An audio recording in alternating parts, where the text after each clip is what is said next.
Narito na ang mga maiinit na balita at impormasyon ngayong linggo.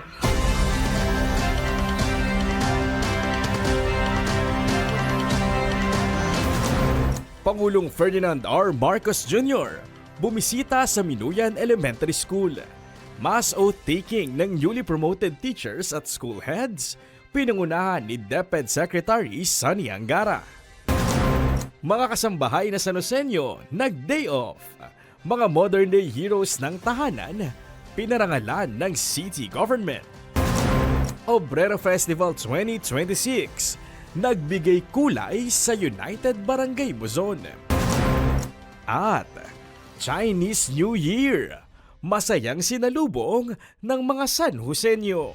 Mula sa New Government Center.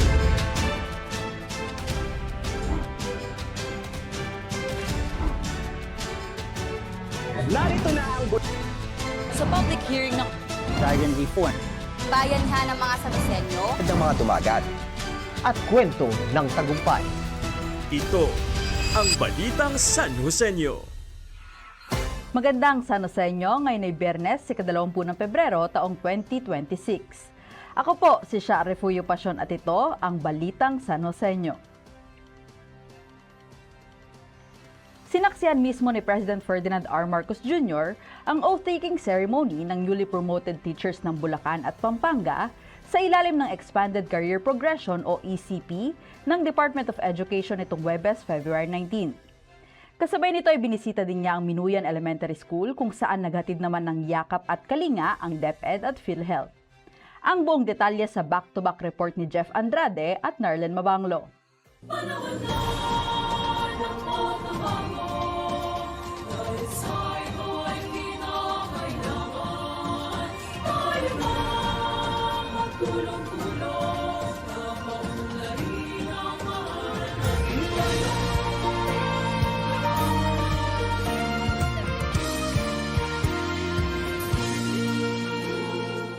...2012 pa o 14 years ago noong napromote bilang Teacher 2 si Teacher Marisa ng Paradise Farms National High School. At kahit napasok sa qualifications, walang available na posisyon na pwedeng applyan para ma-promote. Overwhelming and so, very happy. Kasi nga, ako, I've been promoted from 2012 ng Teacher 2. Ngayon na lang ulit as Teacher 5. Oh, tagal, di ba? Unexpected. Mas pinadali lang ngayon yung promotion kasi nga from the previous qualifications or yung promotion process, napakahirap. For you to be able to qualify for Teacher 3, kailangan graduate ka ng MA, then ang daming trainings. Ngayon, mas pinadali nila yung qualification and requirements para mas maraming teachers ang ma-promote. 1,991. Yan ang kabuoang bilang ng mga Department of Education newly promoted personnel and school heads mula sa Bulacan at Pampanga cluster na nanumpa nitong February 9 sa harap mismo ni Pangulong Ferdinand R. Marcos Jr. sa pangunguna ni DepEd Secretary Sonny Angara sa City Sports Complex. Ang pinakamahalaga at ang pinaka-starring at pinaka-guest of honor dito sa ating samahan ngayong umaga na ito, ang mga bagong promote na teacher at saka school head under the Expanded Career Progression. Alam niyo po, sa mga talumpati na nauna dito, ay marami pong nagpapasalamat sa akin at pinapalakpakan ako. Ay ginais kong sabihin sa kanila, maraming salamat sa inyong palakpak at sa inyong pagsasalamat. Ngunit, ang tunay na dapat natin palakpakan at pasalamatan ay ang ating mga guro dahil sila, para sa akin, ang guro, ang pinaka-hardworking public servant ng atin sa buong pamahalaan.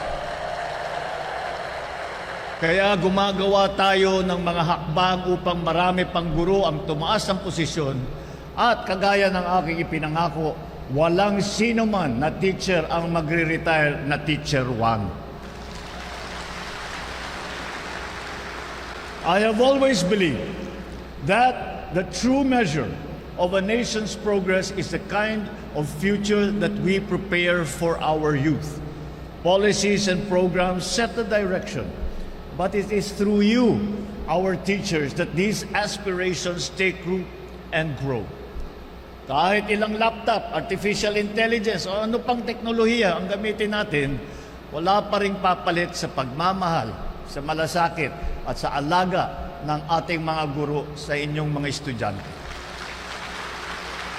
Ayon sa datos ng DepEd, 16,000 na ang bilang ng mga guro sa buong bansa ang promoted dahil sa expanded career progression system. Bukod dito, may 40,000 pa na application ang under review o nasa proseso pa. At ang mga nanumpa sa programa, ilan lamang sa unang batch ng promoted employees sa lalawigan ng Pampanga at Bulacan. Opo, qualification base po. Una po magsasubmit kami ng mga requirements and then documents, tapos kasama po dun yung mga IPCRF. Titingnan po dun if qualified.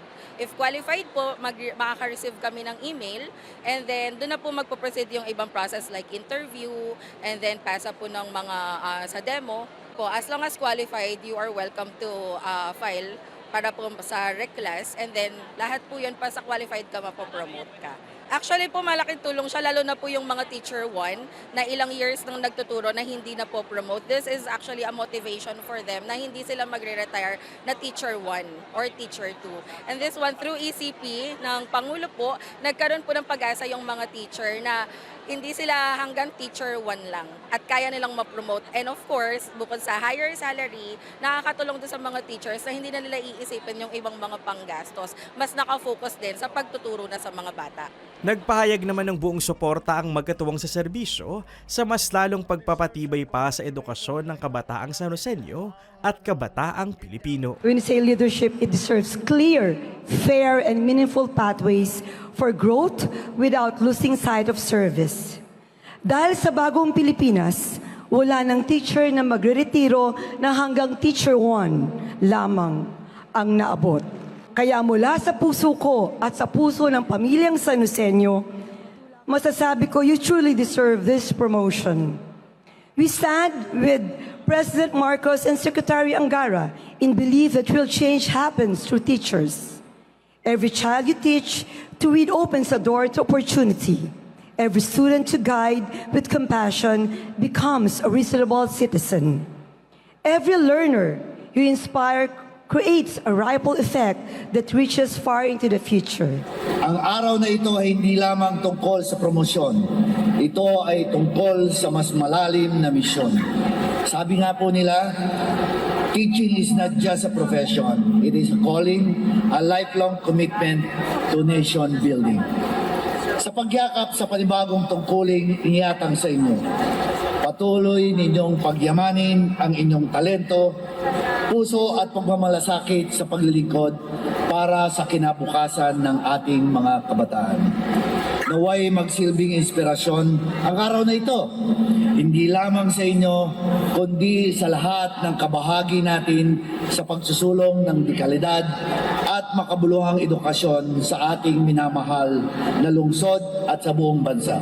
Dumalo rin sa programa si Pampanga 2nd District Representative Gloria Macapagal Arroyo, Pampanga 4th District Representative Ana York Cristina Bondoc Sagum, Bulacan 6th District Representative Salvador Pleito, Province of Bulacan Governor Daniel Fernando at Vice Governor Alex Castro. Samantala, mainit na sinalubong si Pangulong Bongbong Marcos ng mga guro at mag-aaral ng kinder at special needs education o SNED sa kanyang pagbisita sa Minuyan Elementary School. Sinundan ito ng kanyang personal na pagbisita sa mga classrooms kasama si DepEd Secretary Sonny Angara, Mayor Ate Rida Robes at Congressman Arthur Robes upang kamustahin ang mga chikiting na masayang ipinakita at ipinaabot ang kanilang pasasalamat dahil sa mga bag na kanilang natanggap mula sa Pangulo. Kasabay nito ay ang pagsasagawa ng DepEd Yakap at Kalinga o ang Yaman ng Kalusugan at Kalinga Caravan, katuwang ang PhilHealth at City Health Office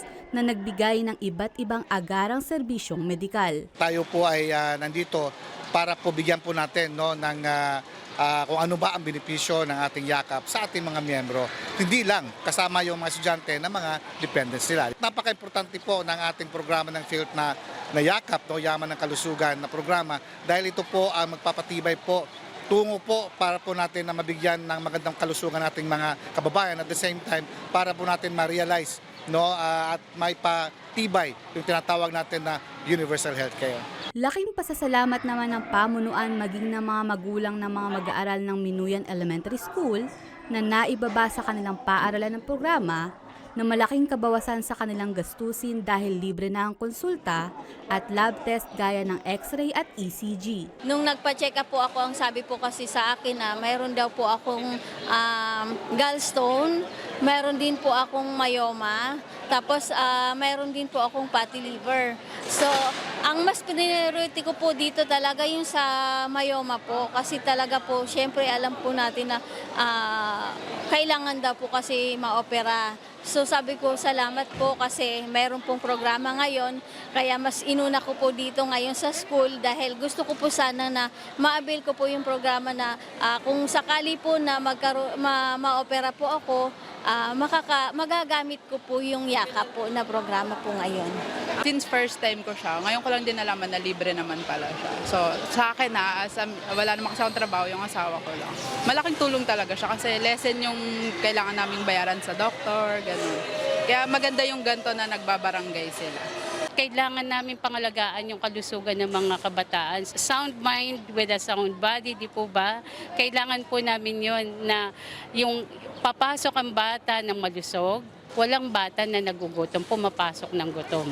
Dahil po sa feeding program, then dinagdagan pa po ng yakap program, mas lalo pong napaigting yung yung pagpapalakas po doon sa katawan ng mga kabataan. Katuwang ang pamahalaang lungsod layunin ng DepEd Yakap at Kalinga na paigtingin ng paghahatid ng serbisyo medikal sa mga paaralan upang masiguro ang kalusugan ng bawat isa para sa mas maayos na pagkatuto ng mga kabataan. Pasalamat kami kay Presidente Bongbong sa pagbisita at sa pag-prioritize, sa pagmamahal niya sa ating mga guro. Ngayon lang natin nakita sa kasaysayan ng ganito kabilis ang mga promotions at nakita nyo naman sa entablado kanina, mayroong mga 38 years na hindi na-promote, hindi nakilala yung kanilang serbisyo, magre-retire na sila. So talagang nakikita mo sa kanila, naiiyak yung iba, malaking bagay sa kanila at talagang salamat kami kay Presidente. And of course, dito sa San Jose del Monte, nagpapasalamat naman kami sa local government dahil very supportive din sa education. Nagbibigay ng gamot, nagpapatayo ng silid-aralan, minsan nag-hire din ng local teachers. So talagang yung education, kailangan partnership talaga yan, tulungan talaga. A strong body is a strong mind. Sa pagtutulungan ng sektor ng edukasyon at kalusugan, mas epektibo ang pagkatuto ng mga kabataan dahil nasisigurong sila mismo at kanilang mga guro ay nasa maayos na pangangatawan. Sa pagsuporta ng pamahalaan sa mga guro, mas maihahatid ang dekalidad na edukasyon sa bawat kabataang Pilipino. Para sa Balitang San Senyo, ako si Narlen Mabanglo. At ako si Jeff Andrade, Public Information Office.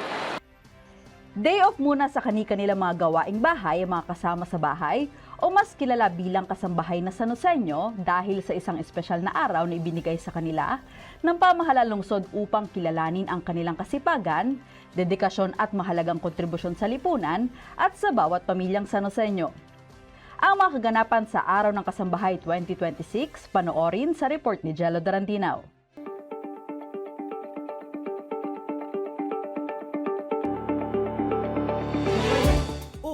Andyan ka pala. May papalaba ka ba? Ipapalinis o ipapaluto? Sabihin mo lang, ako na muna. Ang atin kasing mga kasambahay, time out muna. Pamahalang lungsod kasi, may handog na espesyal na araw para sa kanila. Ito ang Araw ng Kasambahay 2026. Mula 2001, pagiging kasambahay na ang naging hanap buhay ni Nanay Elizabeth upang itaguyod ang kanyang mga anak at pamilya. Sa loob ng 25 taon, iba't ibang tagumpay na ang narating ng kanyang pamilya. Para sa akin yung pinakamahirap na na trabaho na bilang isang kasambahay, yung pagbibuhat ng mabigat. Yung iba, hindi na yan mahirap kasi sanay na kami, lalo na bilang isang nanay. Ang inspirasyon ko po kasi yung aking mga anak, yung mapagtapos ko ng pag-aaral, ayun po, kaya lahat ng hirap, papasanin ng isang nanay para lang mapag-aaral ang anak. Ito po, unang, wala kaming ilaw na kuryente power, nakakapagpakabit ako dahil doon. Yung tubig, galing din po doon. Pero ang pinakamabigat, yung sa pag-aaral ng aking mga anak. Yung bayad sa naraos na namin sa, hindi po, sa sa review center, nakaraos na kami. Yung na lang po, yung sa pagbo-board, excited nga po ako. Kasi ngayon lang ako nakaranas at ngayon lang ako nakarinig na may araw pala para sa mga kasambahay. Di po ba, pag sinabing kasambahay, ang liit ng tingin nila, pero ngayon dito sa San Jose del Monte, binigyan ng pagpapahalaga, binigyan talaga ng, binigyan ng paimportante ang mga kasambahay. Hindi yung tiningnan nila na, di ba, pag sinabing, anong trabaho mo? Kasambahay lang yan, ganun. Ngayon, binigyan ng napakalaking importansya. Gagamitin ko na to yung oportunidad na to na nagpapasalamat po ako, number 1, kay Mayor Rida Robes. Napakagaling niya po, ang galing niya. Ang tubong San Jose del Monte naman na si Nanay Virgie na galing sa Riyadh at Jeddah, Saudi Arabia, nakipagsapalaran sa ibang bansa dahil para sa kanya, mahalaga ang pangangailangan ng kanyang pamilya kahit pa hindi naging maganda ang kanyang karanasan sa malayong lugar sa loob ng 20 taon niyang pagiging kasambahay. Yung naranasan ko po maging kasambahay, ganun nga po na maano yung aming amo. Minsan naranasan ko lipibanan niya. Sa po yun? Sa Jeddah. Yala kala, sabi.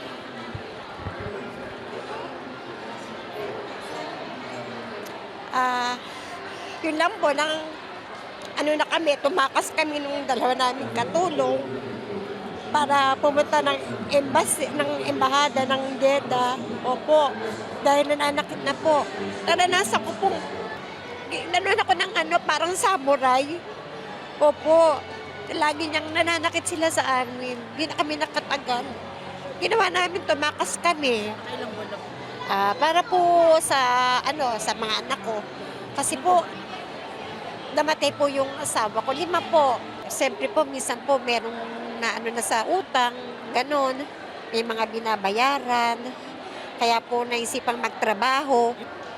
Yun po, pangarap namin na magkaroon kami ng magandang kinabukasan na makakatulong. Ngayon po natutuwa po ako sa itong namin dahil maganda po yung namin ito, makakatulong din po sa aming mga kasambahay. Masaya po.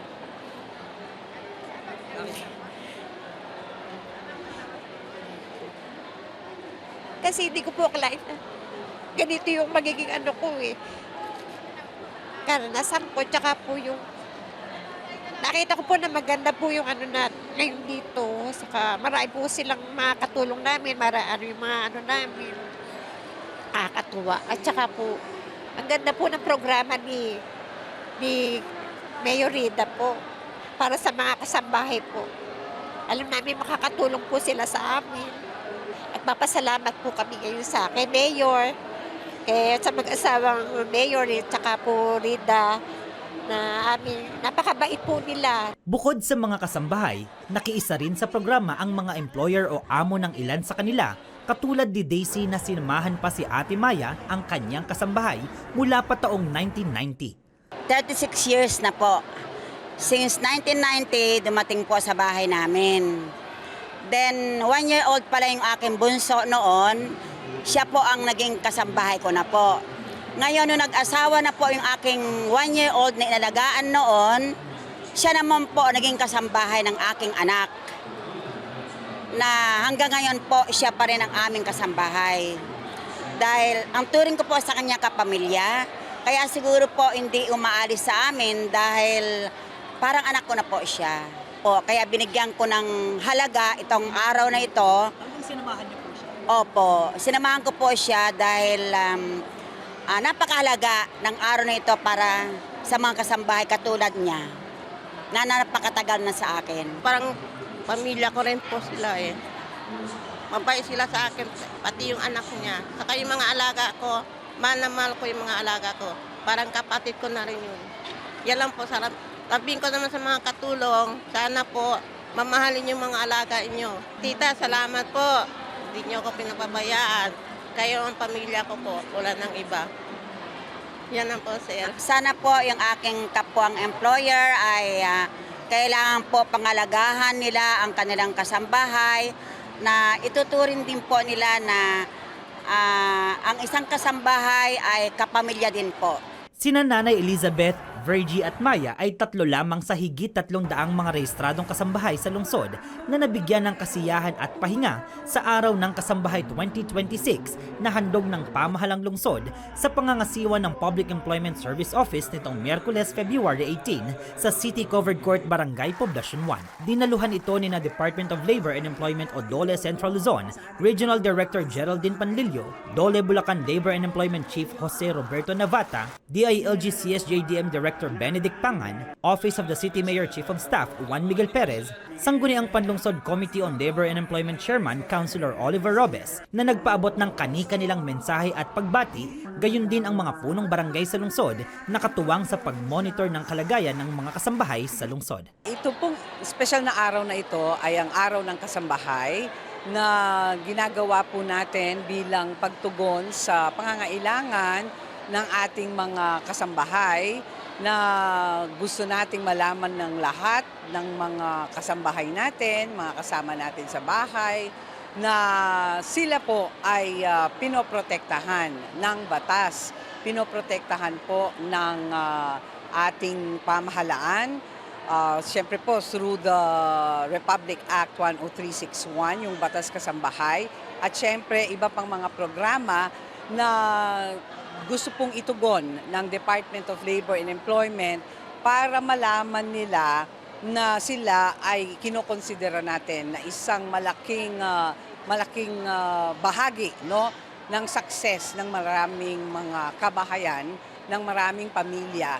At dahil dito, we want to ensure na they are not only protected of their rights, we also want to ensure na meron tayong mga magagandang programa para sa kanila, pati na sa kanilang mga pamilya.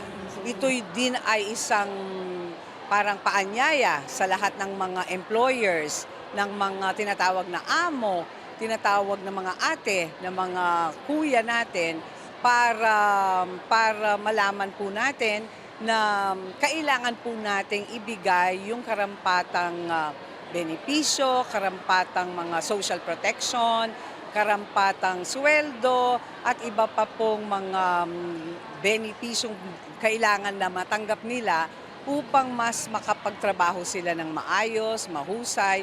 Pangunahing layunin nito ay maipagsama-sama natin yung mga rehistrado, legal na kasambahay natin dito sa lungsod ng San Jose del Monte. Dahil kinikilala ng tanggapan ng Public Employment Service Office and of course ng ating city government ang kanilang tulong, gabay sa paggabay sa bawat tahanan. Alinsunod doon sa Kasambahay Act, ito ay isang batas na mandato natin yung ating mga barangay na magsumite ng monthly report sa Department of Interior and Local Government. Katuwang din natin ang ating barangay. Ang tanggapan po ng Public Employment Service Office ay kasalukuyan nagde-develop po ng online app that focus on the kasambahay. And all the skills dito sa atin lungsod, isang pindot mo na lang, magparehistro ka, wala kang babayaran, at makita mo kung saan meron pang bakante na bagong oportunidad para sa iyo. Ito ay mas madali at mas mapoprotektahan natin yung ating mga mahal nating mga kasambahay at saka lahat po ng mga manggagawa dito sa lungsod ng San Jose del Monte.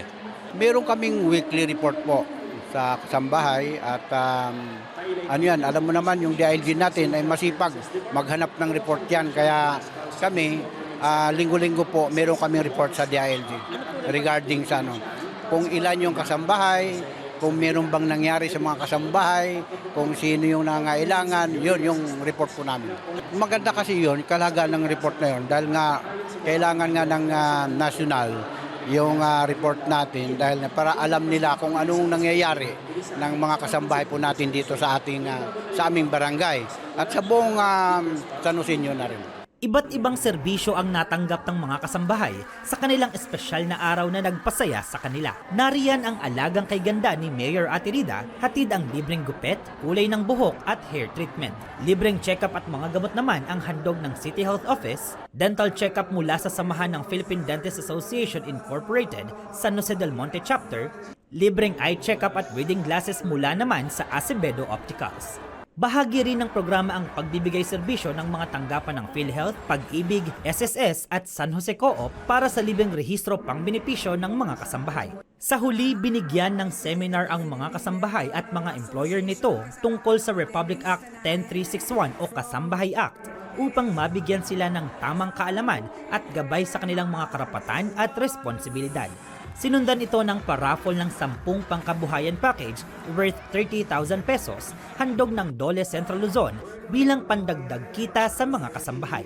Nanumpa naman sa kanilang pledge of commitment ang mga kawani at mga punong barangay sa lungsod upang itaguyod ang pagpapahalaga, proteksyon at pangangalaga sa lahat ng mga kasambahay na San Joseño. Patuloy ang pamahalang lungsod sa direktiba ni Mayor Ate Rida Robes sa pagpapaigting ng aksyon ng lokal na pamahalaan sa pagbibigay ng maayos, disente at marangal na trabaho sa mga San Joseño at mapangalagaan ang kanilang karapatan bilang manggagawang Pilipinong nagsisilbing haligi ng ekonomiya ng bansa.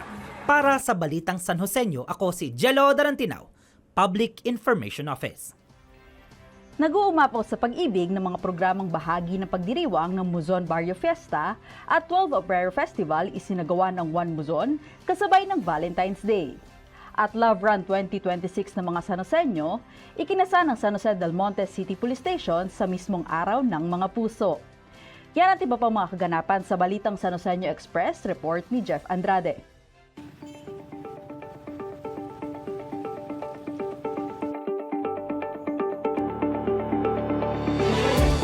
Kasabay ng pagdiriwang ng Muzon Barrio Fiesta 12th Obrero Festival, iba't ibang kaganapan at kasiyahan ang isinagawa ng One Muzon kasabay ng Valentine's Day nitong Sabado, February 14. Nariyan ang doble selebrasyon ng pag-ibig sa kasalang bayan sa Parokya 2026 dahil sa 33 pares na San Joseño na ikinasal sa San Isidro Labrador Parish na sinaksihan mismo ni Congressman Arthur Robes at Vice Governor Alex Castro bilang bahagi ng pagtataguyod ng isang matatag at maunlad na pamilyang San Joseño. Umarangkada rin sa pagdiriwang ang Obrero Mega Job Fair, hatid ng Public Employment Service Office sa pangunguna ni PESO Manager Perfecto Jaime Tagalog kung saan ibinahagi ni PESO Labor and Employment Officer Melissa Villena ang mga tips sa tamang paghahanap at pagpili ng mga papasukang trabaho.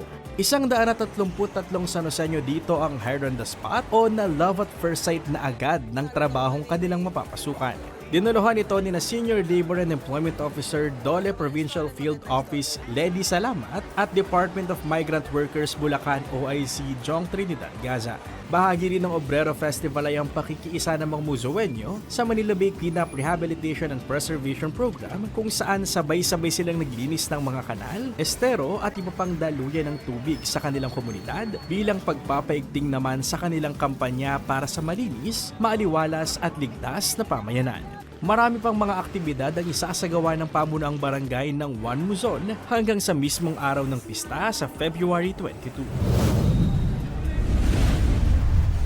Kasabay pa rin ang pagdiriwang ng Araw ng Mga Puso, inihatid ng pamahalaang lungsod ang iba't ibang mga serbisyong mula sa puso ng mga tanggapan nito sa pag-arangkada ng Barangay Care Caravan sa mga San Joseño ng Barangay Paradise 3 nitong Sabado, February 14. Mula sa City Social Welfare and Development Office ang libreng rehistro para sa mga senior citizen, PWD at solo parent ID, voters registration naman ang hatid ng COMELEC, request naman para sa mga legal documents ang handog ng City Civil Registry Office, konsultasyong legal naman ng alok ng Office of the City Legal Service at marami pang iba. Dahil sa love goals na ito, ang pamahalaang lungsod sa direktiba ni Mayor Ate Rida, higit 300 mga residente dito ang nakinabang sa mga serbisyong alok ng programa. Patuloy na isinasagawa ng lokal na pamahalaan ng DCC upang iparamdam ang serbisyong may puso at malasakit sa bawat pamilyang San Joseño.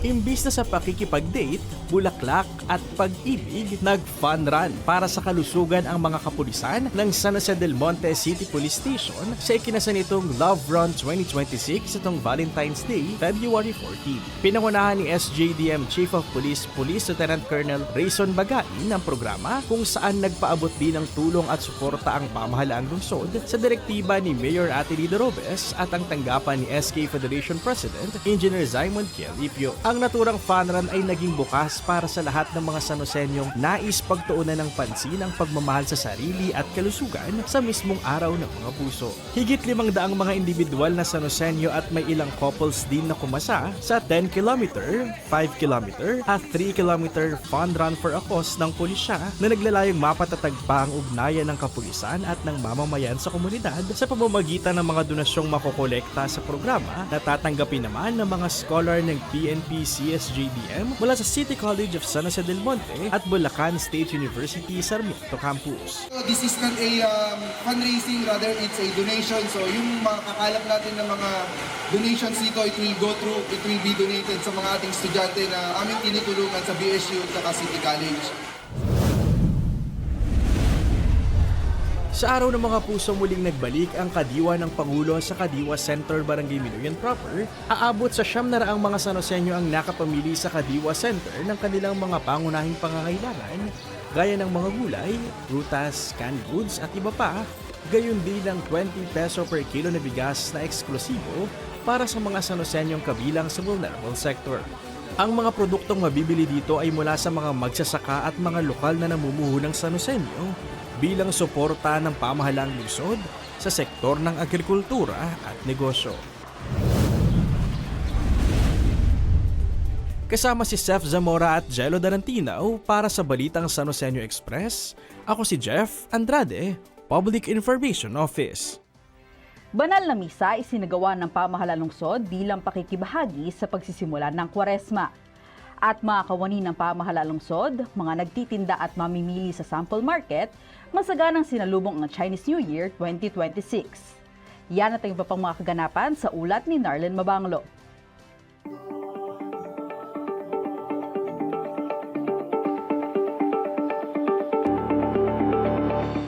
Sa pag-uumpisa ng panahon ng Kwaresma, nakibahagi ang pamahalaang lungsod ng San Jose del Monte sa pangunguna ni Mayor Atty. Robes at Congressman Arthur Robes sa pagdadaos ng banal na misa sa may lobby area ng New Government Center nitong Miyerkules, February 18. Pinangunahan ni na Reverend Father Leon Coronel ng St. Joseph the Worker Parish, Reverend Father Bernard Odfina ng Our Lady of Lourdes Grotto Shrine at Reverend Father Bernabe de la Cruz ng Our Lady of the Most Holy Rosary Parish ang banal na misa na dinaluhan naman ng mga miyembro ng Sangguniang Panlungsod, department heads at mga kawani ng city government. Ang paggunita ng Ash Wednesday ay hudyat ng pag-aayuno ng mga Katoliko at panahon para sa bawat mananampalataya na magnilay at mas pagtibayin ng koneksyon sa ating Panginoon.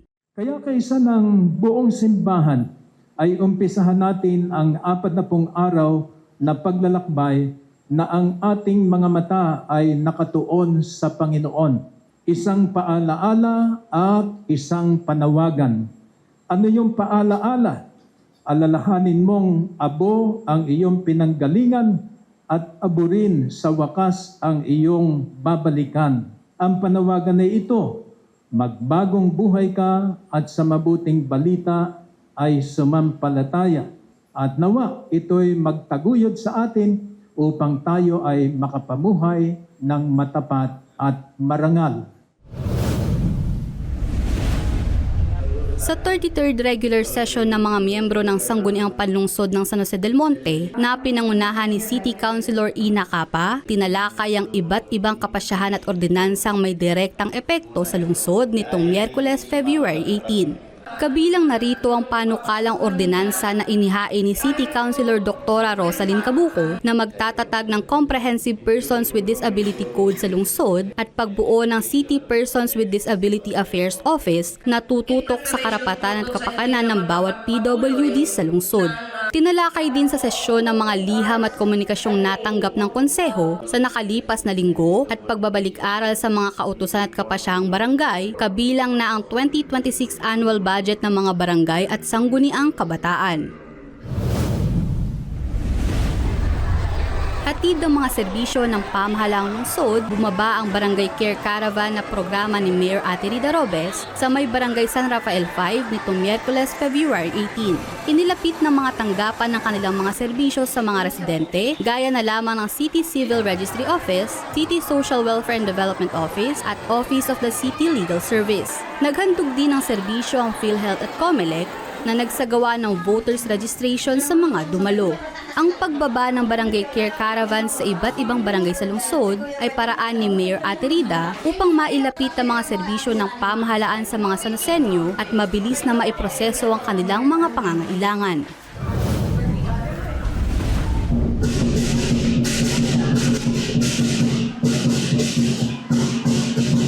Masaya at masaganang sinalubong ng mga kawani ng pamahalaang lungsod ang Chinese New Year sa pamamagitan ng isang dragon dance na itinanghal ng Philippine Flying Dragon nitong Lunes, February 16 sa New Government Center. Para sa mas malapit na samahan ng bawat isa at mas matagumpay na taon ng paglilingkod sa mga kapwa Sanosenyo, na mahagi rin ang tikoy sa mga kawani na pinangunahan ni na Mayor Ate Rida Robes at Congressman Arthur Robes kasama ang miyembro ng Sangguniang Panlungsod. Ibinahagi rin ang makulay na selebrasyon ng Year of the Firehorse sa mga nagtitinda at mamimili ng sample market na masayang nasaksihan ng Dragon Dance at tumanggap din ng special tikoy handog ng pamahalaang lungsod. Sa sama-samang hangarin at pagkilos bilang nagkakaisang pamilyang Sanosenyo, ang masagana, puno ng saya at nag-uumapaw na pagpapala ay abot kamay ng bawat isa ngayong 2026.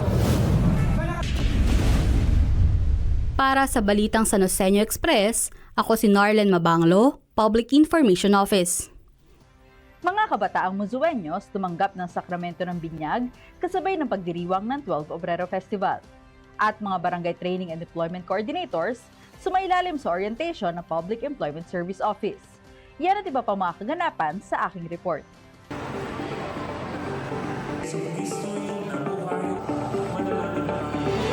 Sa pagpapatuloy ng pagdiriwang ng Muzon Barrio Festa 12 Obrero Festival ng One Muzon, bahagi nito ang idinao sa Binyagang Bayan sa parokya para sa mga kabataang Musueños itong Huwebes, February 19, na ginanap sa San Isidro Labrador Parish Church, Barangay Muzon proper. Mula sa pagpapatala hanggang sa mismong paggabay sa mga magulang ng bibinyagan, tinutukan ito ng City Civil Registry Office o CCRO sa pamumuno ni OIC Dr. Maricel Cabiling Ramos bilang bahagi ng mandato ng kanilang tanggapan. Pinangunahan naman ni Reverend Father Marlon David ng parokya ang seremonya ng binyag kung saan higit 80 mga bata ang ipinatala ng kani-kanilang mga magulang ang masayang nabinyagan. Layunin nito na formal ng kilalanin bilang kaanib ng simbahang Katoliko ang mga bata at mabigyan sila ng matatag na pundasyon sa pananampalataya upang maunawaan ang mga pagdiriwang katulad ng Obrero Festival. Nakompay po yung isa sa pinaka-importanting dokumento ng inyong mga anak. Ayan, so birth certificate ko yung unang legal na dokumento. Sa huli, nagpaabot naman ang kanilang pagbati sa mga nabinyagang kabataan, sina SP Committee on Women, Family Welfare and Social Services Chairman, Councilor Dr. Rosalyn Cabuco at punong barangay Beth Valerio, habang namahagi naman ng mga punong pananim ang City Environment and Natural Resources Office bilang bahagi ng kanilang Kambal Puno program.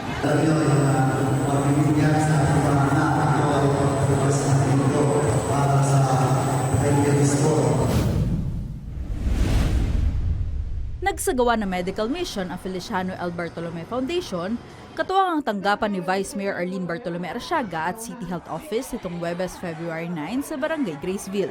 Nakatanggap dito ng mga serbisyong medikal ang daan-daang Sanosenyo gaya ng medical consultation, dental extraction, eye consultation at libreng reading glasses.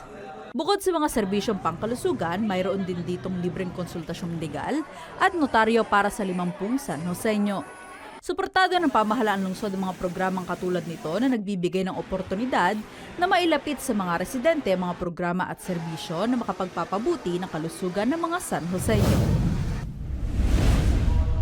Sumailalim sa orientation seminar ang 70 Barangay Training and Employment Coordinators o BTEC sa pangasiwa ng Public Employment Service Office sa pinamumunuan ni PESO Action Officer Perfecto Jaime Tagalog nitong Huwebes, February 9 sa City Convention Center, Barangay Sapang Palay Proper. Ang mga mga BTEC ay ang mga kawani ng barangay na responsable sa pag-aalalay sa mga residente sa paghahanap ng trabaho, pagsasanay sa kasanayan at mga oportunidad sa kabuhayan. Layunin ng pamahalaan ng lungsod na sa pamamagitan ng mga ganitong programa ay mapalakas ang sektor ng paggawa na may malaking bahagi sa pagpapalago ng lokal na ekonomiya ng lungsod.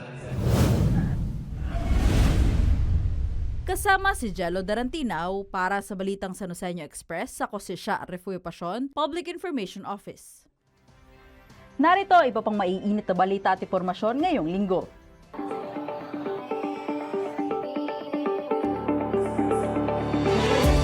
Sa lungsod ng San Jose del Monte at sa ilalim ng pamumuno ni Mayor Aterida Robes, sinisiguro na lahat pantay-pantay, bawat sektor ay nabibigyang halaga. Kaya naman itong Biyernes, February 20, nagdaos ng Disability Equality Training ang City Social Welfare and Development Office o CSWDO na pinamumunuan ni CSWD Officer Rowena Gugulan na dinaluhan ng mga punong barangay, kagawad at PWD leaders. Nagpaabot din ng kanyang suporta sa inisyatibong ito si Committee on Social Service at City Councilor Dr. Rosaline Cabuco. Nagpapasalamat na po kami kasi po nandito po kayo at nakikiisa sa Disability Equality Seminar na pamumunahan po ng National Disability Affairs po.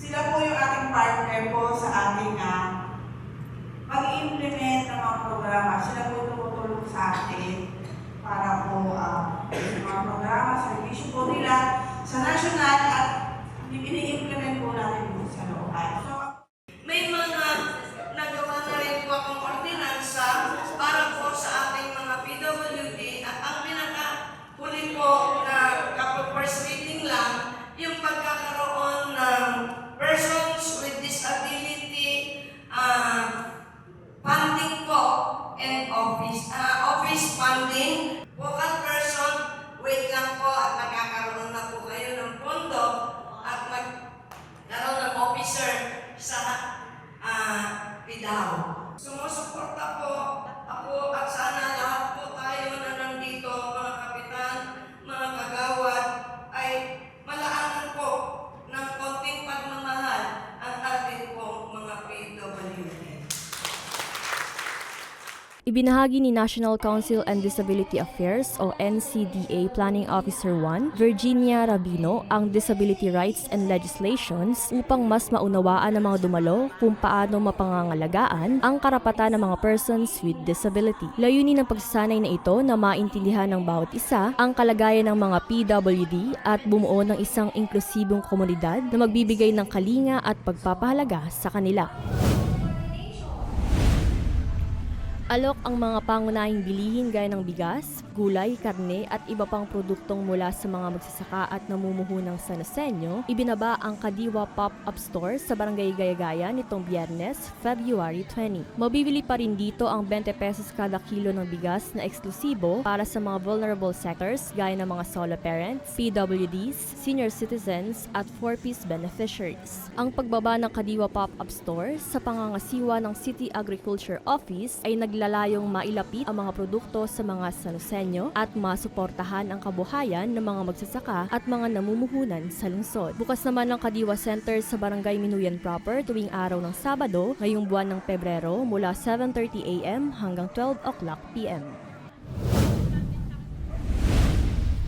Nakibahagi ang kabuuang 300 San Joseño mula sa Barangay Muzon West at Barangay Sapang Palay proper sa bloodletting activity Give the Gift of Blood, Help Save a Life na isinagawa sa kani-kanilang barangay nitong Biyernes, February 20. Sa pangunguna ng City Health Office, inihatid ng City Health Centers 1 at 6 ang aktibidad sa dalawang barangay, katuwang ang mga blood partners ng lungsod na Dr. Jose N. Rodriguez Memorial Hospital and Sanitarium, Philippine Red Cross, Philippine Heart Center, at Bulacan Blood Center. Bawat San Joseño Blood Heroes ay nakatanggap ng blood card na maaari nilang magamit sa panahon na mangangailangan sila ng dugo. Bukod dito, nakatutulong din ang pagdodonate ng dugo upang mapanatili ang malusog na pangangatawan dahil sa magandang benepisyong dulot nito. Regular naman ang pagsasagawa ng bloodletting activities ng CHO upang makalikom ng dugo na makatutulong upang magbigay ng pag-asa at buhay sa iba. Kasama si Narlen Mabanglo para sa Balitang San Joseño Express, ako si Emery Dig, Public Information Office.